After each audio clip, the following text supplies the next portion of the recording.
anxious to pay her court to you, the land of the Nile has sent to you, Caesar, as new gifts, some winter roses. So writes the poet and satirist Martial. He's addressing the Emperor Domitian and describing a shipment of roses the Egyptians had sent to him in flattery. However, upon arrival, Martial suggests that the sailors who had come to Rome to deliver this fragrant cargo felt embarrassed as they found Rome to be an already blossoming place. Martial writes, "The Memphian sailor felt little respect for the gardens of Egypt after he had crossed the threshold of your city. Such was the splendor of spring and the beauty of balmy Flora, and such the glory of the Paestum rose beds. So brightly, too, wherever he directed his steps or his looks, did every path shine forth with garlands of flowers." So, according to the poet, Rome was absolutely bedecked with flowers, and there were garlands everywhere you turned. He finishes by suggesting that Egypt should stick to sending Rome what it is good at, winter shipments of grain to feed the populace. "But do you, O Nile," he says, "since you are compelled to yield to Roman winters, send us your harvests and receive our roses." So with that little barb at the end there, he suggests snidely to the Egyptians that Rome is actually in a better position to send roses to the Nile than the other way around. And perhaps as Martial described the splendor of spring in the ancient capital, and amid the vision of a blooming and petal-laden Rome, you already caught a glimpse of the goddess upon whom we call in this episode, balmy Flora, the goddess of flowers. She's part loveliness and part utter licentiousness. And so she follows on nicely from Liber of the previous episode, who was the last of our gods of sustenance. As a god of wine and viticulture, among other things, Liber took us in a drunken haze to the edge of what could be described as healthy or sustaining, to a place where we could peer over the edge into dissolution. And for reasons we'll explore in this episode, dissolution is where Flora is to be found. Now, this may seem surprising for the world of flowers, which may sound as innocent as could possibly be, but Flora, for all her beauty and for all the delicacy of her burgeoning domain, is riotously fun. So, from sustenance, our exploration of the forgotten gods of Rome turns next to the theme of dissolution, corruption, and decay. And therefore we step now into the warmth of spring, with the sun on our skin and the perfume of blossoms in the air. Let us follow the velveteen, petal-strewn path into the realm of Flora.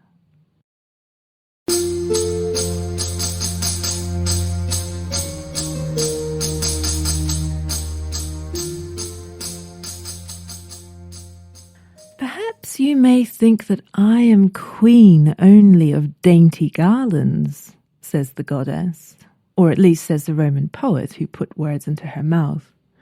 But my divinity has to do also with the tilled fields. If the crops have blossomed well, the threshing floor will be piled high. If the vines have blossomed well, there will be wine. If the olive trees have blossomed well, most buxom will be the year, and the fruitage will be according to the time of blossoming. Now, if you've been following this series, you'll notice that Flora is laying claim here to many of the accomplishments associated with other deities that we've already visited, because be it wine or wheat or orchard fruits, all of these products of the fields first come about, Flora points out, by the blossoming of flowers. So all these other deities like Pomona, Fornax, and Liber all owe something to Flora. She also claims something of the world of Mellona. Honey is my gift, she says. 'Tis I who call the winged creatures which yield honey to the violet and the clover and the grey thyme. Her fragrant flowers with their vibrant colours and all that pollen and nectar are what attracts the bees, and she provides what they need to go forth and make their sweet honey. And it's in this spirit of attracting buzzing creatures with her delights, and in this process of budding and blossoming and fruition, that her domain slips from the serene into the voluptuous. "'Tis I, too," says Flora, "who carries out the same role when, in youthful years, spirits run riot and bodies are robust." The connection between Flora and risque behaviour emerges quite clearly and actually quite naturally here. We see how, despite the fragility we might associate with flowers, they are, in this Roman context, representing something vigorous and flourishing and also desirous, since the spring of life is for humans, as for all nature, rampant and prone to abandon. Flowers with their fleeting beauty are therefore the stuff of poetry, gentle and pure on one hand, and on the other, a lascivious mix of heady perfumes and impulse.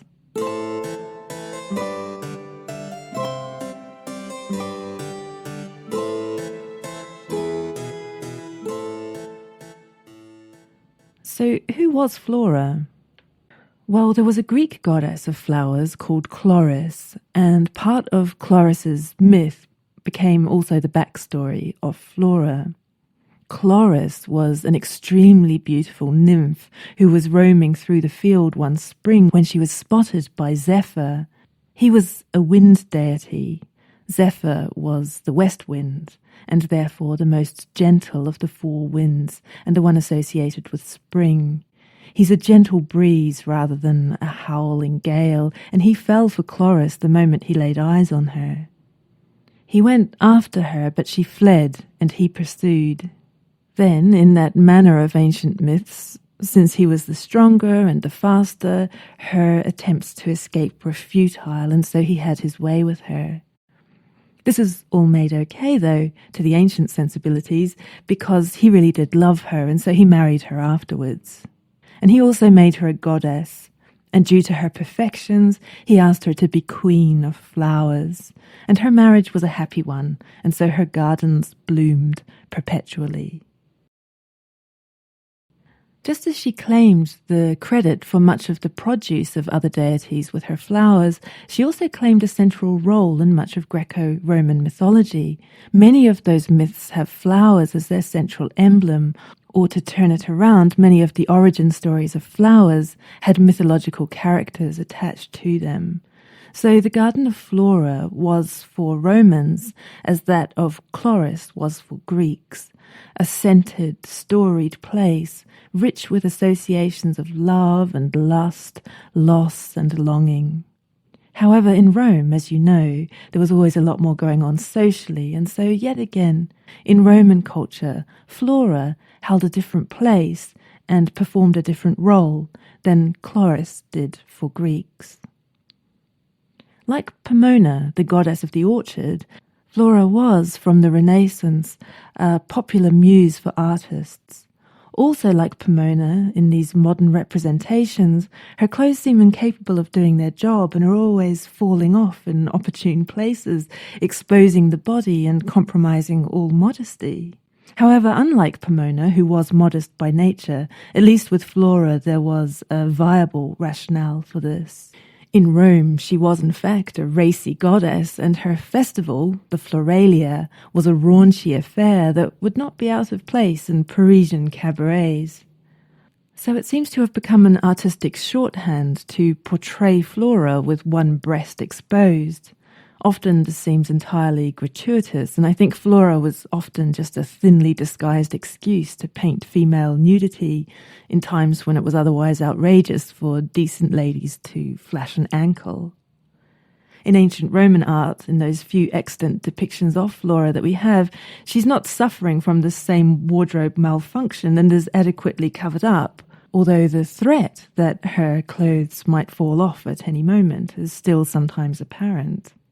In Flora's case, it isn't just that she's a goddess that inspires and encourages desire, she instigates and excuses downright indecency. As I just mentioned, her festival, the Floralia, was, by all accounts, a wanton and promiscuous affair at which many of the usual morals and proprieties were paused. An important part of her festival were games held in her honour, the Ludi Florae, or Games of Flowers. This did not consist of sniffing pretty posies. They were notoriously depraved. "Come, mother of flowers, that we may honour thee with merry games," says one poet. And merry indeed they seem to have been. They were games at the Circus Maximus at which people abandoned the customary white clothes for bright and varied colours in honour of the multicoloured variety of flowers. Deer and hares were released, as these were animals associated with fertility, and among all the festivities which involved, among other things, throwing chickpeas about, we get the impression people were very badly behaved. For example, among the endless debaucheries we hear about the young Emperor Elagabalus was his lust for an actor called Hierocles. Now bear in mind that the stage and acting was an entirely disreputable profession in ancient Rome. Although the elite attended the theatre to watch it, those actually providing the entertainments were of lower classes and tainted by the stage with a social stigma that often became infamia, meaning literally infamy. But this was a legal term in Rome that was an official stigma that meant not only a loss of reputation, but a loss of legal rights. So the emperor's lusts in this direction were considered entirely inappropriate. Many whose personal appearance pleased him he took from the stage, the circus, and the arena, and brought to the palace. The historian tells us about the emperor Elagabalus's passions. And such was his passion for Hierocles that he kissed him in a place which it is indecent even to mention, declaring that it was celebrating the festival of Flora. So we are left to imagine where the emperor was kissing this Hierocles in public, but the salient point for us is that the emperor tried to excuse this abominable behaviour, which was too outrageous for the writer even to commit to paper, by saying that it came under his celebrations of the Floralia. However exaggerated it is for shock value, this gives us a sense of the general vibe and tenor of Flora's games. We need not leave too much to the imagination, though, as there are plenty of other similar ancient commentaries on Flora and her festival.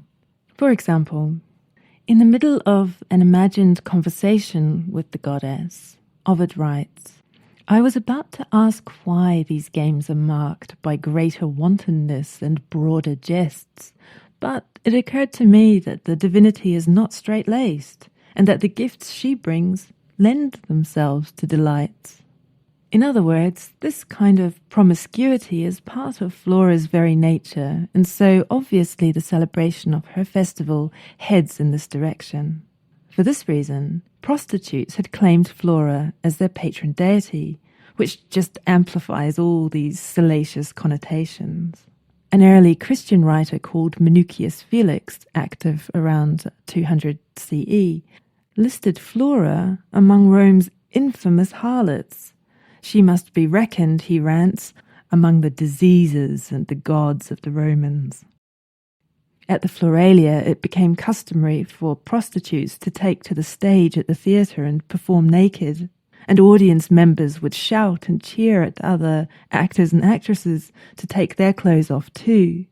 There was a very famous incident where the staunch Republican Cato the Elder, famed for his piety and strict morals and scruples, walked out of the theatre during the Floralia. He was praised by the audience in attendance for leaving in disgust, but leaving all the same rather than making a fuss and prohibiting other people's enjoyment of the performances. Aulus Gellius tells us that the raunchy celebrations caused Cato much offence, but the satirist Martial has a brilliant comeback to this whole episode and frames it rather differently. Martial wrote epigrams, which are short, witty, and satirical poems that are often very rude. He refers to them as frolicsome verses. So he begins his book of epigrams with an opening poem that addresses his readers directly. He tells them to refrain from judging him and to refrain from trying to censor his bawdy content, which he calls plain language. And he ends his tongue-in-cheek apology for the genre by telling the prudish not to read any further than this opening poem. He says, "If any assumes to be so scrupulously nice, however, that it is not allowable to address him in a single page in plain language, he may confine himself to this address, or rather to the title of this book." In other words, just stop reading. Epigrams are written for those who are accustomed to be spectators at the games of Flora. Let not Cato enter my theatre, or if he does enter, let him look on. So again, the games of Flora are characterized in the same manner as his rude and graphic poetry, and spectators at the Floralia are clearly seen to be fully accepting of and participating in the lewdness. So if there is a Cato type among his readers, he's saying tauntingly, and if he keeps reading, then it's his own fault and let him just shut up and read, rather than ostentatiously leaving the theatre in disgust. But he isn't done with sticking it to Cato, though. The next epigram is addressed to Cato himself, and he pretends to speak to him directly, again as a proxy for the prudish readers he anticipates criticizing his writing. He says, "Since you knew the lascivious nature of the rites of sportive Flora, as well as the dissoluteness of the games and the license of the populace, why, stern Cato, did you enter the theatre? Did you come in only that you might go out again?" It's a point so well made. What on earth was Cato expecting to see at the theatre during the Floralia, given that he knew full well what the festival was all about and what it entails? Martial thus turns it into a grandiose act of what we would call virtue signalling. A couple of centuries later, the late Roman poet and rhetorician Ausonius makes a similar point about this kind of behaviour, which is basically turning up to the Floralia and covering your eyes with your hands, protesting loudly that you don't want to see, while peering intently through loose and open fingers. "The rites which they long to see," sneers Ausonius, "but who declare they never longed to see them?" Christian writers, of course, had a field day with Flora, as she represented every kind of immorality that seemed perfectly designed to rile up those critics and fuel all their castigations of so-called pagans and their terrible religion. Lactantius, the early church father, says of the Floralia, "Those games, therefore, are celebrated with all wantonness as is suitable to the memory of a harlot. For besides licentiousness of words, in which all lewdness is poured forth, women are also stripped of their garments at the demand of the people, and then perform the office of mime players, and are detained in the sight of the people with indecent gestures, even to the satiating of unchaste eyes." Lactantius, always trying to cast traditional Roman religion in the worst possible light, claimed that the origin of the festival actually laid with prostitution and that Flora was originally a goddess of harlots. But since her games were celebrated with such gusto, he says the Senate realized this wasn't exactly a respectable sort of a thing for the state to be celebrating, and so they fabricated some sort of justification about flowers and crops to lend the story an air of dignity and to cover up the disgrace. But what we do know is that she was another of Rome's oldest deities. An altar was said to have been set up to her by Titus Tatius, in other words, a king at the very founding of Rome. Her importance is easily judged by the fact that she had an official, state-supported high priest, pleasingly called the Flamen Florialis, the priest of Flora, and the Arval Brethren, which was a very old, odd male priesthood, made sacrifices to her in their hallowed sacred grove. A temple was built in Flora's honour around 238 BCE, and this was situated on the Aventine Hill near the Circus Maximus, which makes sense given her games. The demand for this temple came after a consultation with the Sibylline books, Rome's famous oracular texts, which were turned to for advice after a series of droughts and crop failures. In the religious framing, the droughts and famine were a divine punishment for something, and so the Sibylline books were supposed to find the reason and solution to the problem. It was decided that because at that time people had stopped paying proper respects to Flora, and for this reason she was punishing them by withholding her bounty. She herself explains this in the poem The Fasti. Speaking about the gods, she says, "We too are touched by honour. We delight in festivals and altars. We heavenly beings are a greedy gang. Often I have seen Jupiter, when he was just about to launch his thunderbolts, hold back his hand on the receipt of incense. But if we are neglected, we avenge the wrong by heavy penalties, and our wrath exceeds just bounds." She goes on to describe all sorts of mythological stories where people are harshly punished for their misdeeds and with punishments that far outstrip the crime. Then she turns to her own indignation about being forgotten by the people who no longer paid her all due respects.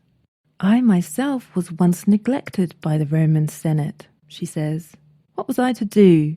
By what could I do to show my resentment?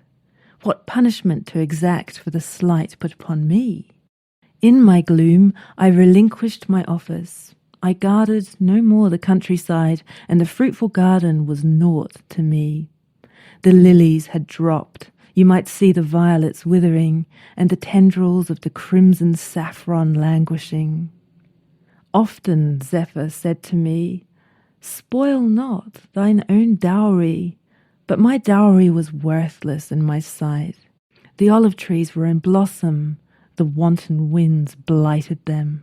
The crops were in blossom, the crop was blasted by the hail. The vines were promising, the sky grew black under the south wind, and the leaves were shaken down by a sudden shower.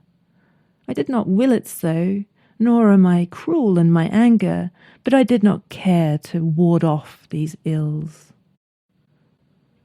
The Senate assembled and voted an annual festival to my divinity if the year should prove fruitful. I accepted the vow. So Flora's punishment was simply to withdraw. She didn't do the subsequent harm to the fields and crops or kill the flowers directly. She simply neglected them and withdrew her protection. And I think here you get the best sense then of her actual job description and get to the heart of the role that she fulfilled. Without Flora, the world withers and grows hungry and pale. Her games were thus officially instated in order to propitiate the goddess and thus protect the bounty of the harvest and the colour and beauty she bestows on life.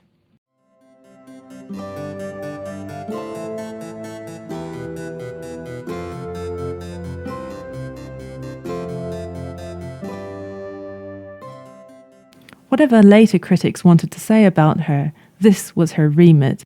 And this was the reason Romans themselves gave for their enthusiastic celebration of her festivities, aside from the fact that they were obviously a lot of fun.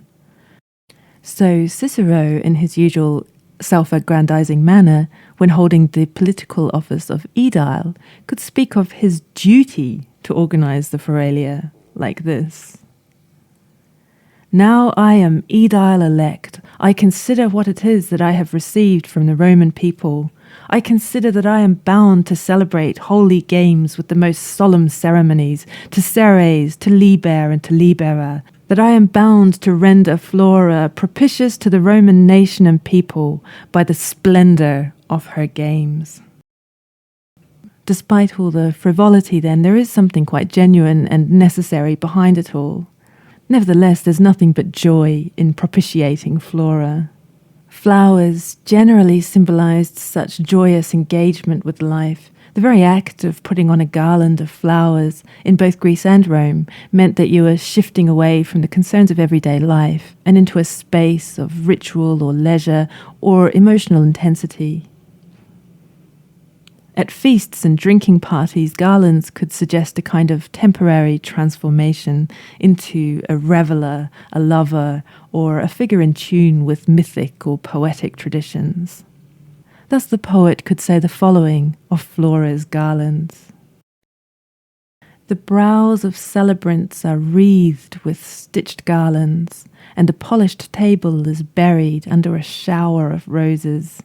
Drunken the guest dances, his hair bound with linden bark, and all unwitting plies the tipsy art. Drunken the lover sings at the hard threshold of his lady fair. Soft garlands crown his perfumed locks. No serious business does he do, whose brow is garlanded. No water of the running brook is quaffed by such as twine their hair with flowers.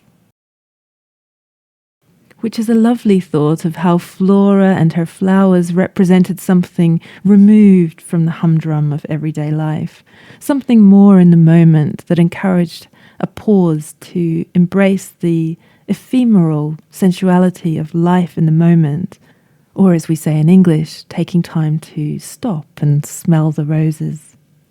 Ovid describes Flora as a goddess, as not at all uptight.